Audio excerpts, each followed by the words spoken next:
Dia 24 de setembro. São Gerardo, Bispo e Mártir.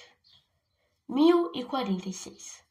Santo Bispo Gerardo, que segundo o testemunho do martirológio romano merece o título de apóstolo da Hungria, era natural de Veneza, onde nasceu filho de pais ilustres e piedosos.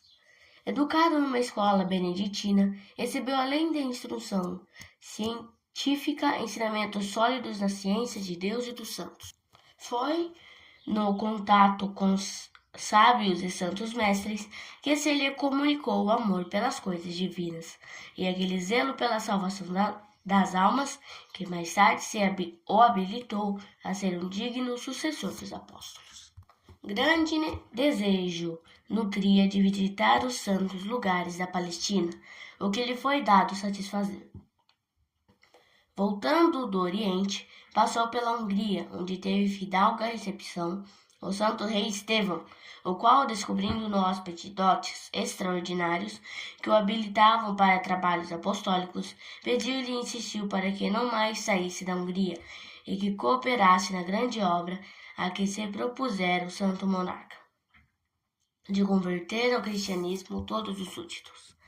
Gerardo anuiu ao pedido do rei e, com o fim de habilitar-se para tão importante missão, retirou-se com os companheiros para a solidão, em que passou um espaço de tempo, entregue exclusivamente à prática de exercícios espirituais. Terminado o retiro, atirou-se ao trabalho apostólico com a energia e dedicação próprias do seu caráter e fé. Pouco depois faleceu o bispo de Schonad. Indicado pelo rei, Gerardo foi-lhe nomeado sucessor, embora tudo fizesse para seu nome não aparecer na lista dos apresentados. Em obediência à Santa Sé, aceitou o pesado cargo e a admirável administração que deu ao bispado. Justificou largamente as esperanças nele colocadas. Não só procurou destruir os últimos restos da idolatria, como também consolidar os fiéis na fé. Para alcançar uma e outra coisa, recorreu ao poder maternal de Maria Santíssima, cuja veneração muito calorosamente recomendava ao clero e ao povo. Muito caridoso, destacava-se-lhe a caridade para com os pobres e doentes. Convidava leprosos para sua casa, onde lhes dispensava o maior caridoso trato, a ponto de oferecer-lhes a própria cama, enquanto repousava deitado no chão. Sendo um pai para os pobres e infelizes, para si próprio reservava exercícios da mais dura penitência. Ajudado pela graça divina, ganhou muitos pagãos para o grêmio da igreja. A morte do rei Estevão deu início a múltiplas perseguições da parte dos sucessores. Tanto o rei Pedro, que foi expulso por causa da sua requintada crueldade, como o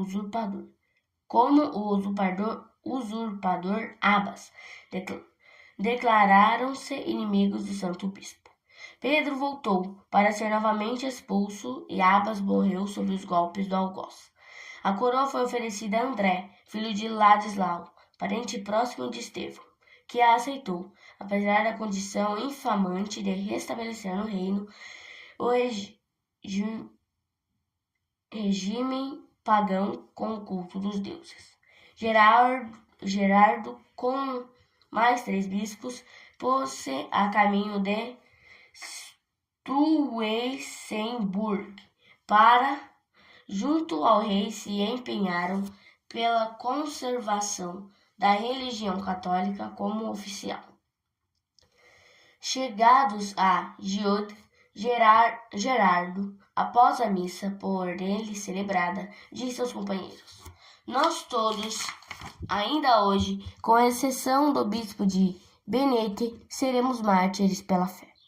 Transpuseram o Danúbio e mal tinham chegado à outra ponta do rio, foram agredidos por um grupo de soldados do duque de Vata, um dos mais aferrados idólatras e ferrenho inimigo de Estevão.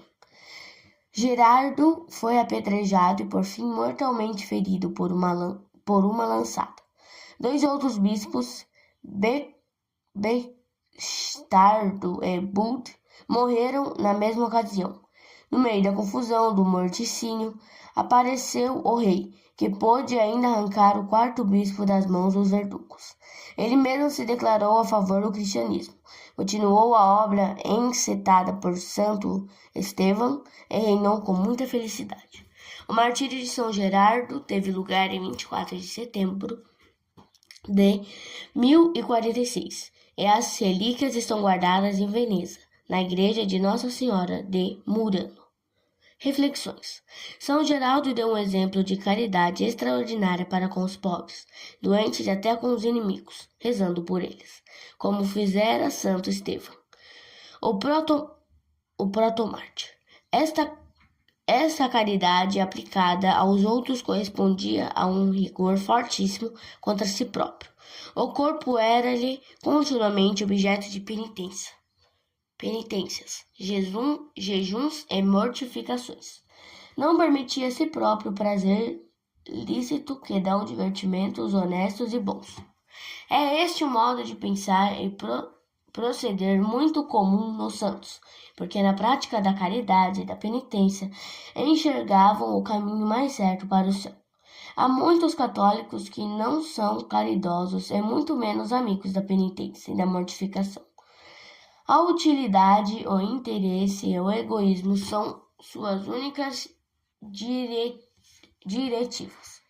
Que os outros sofram, que os mandamentos da lei de Deus e da Igreja sejam escandalosamente transgredidos, pouco se lhes dá, sendo muitas vezes os primeiros a desprezarem as leis divinas e humanas.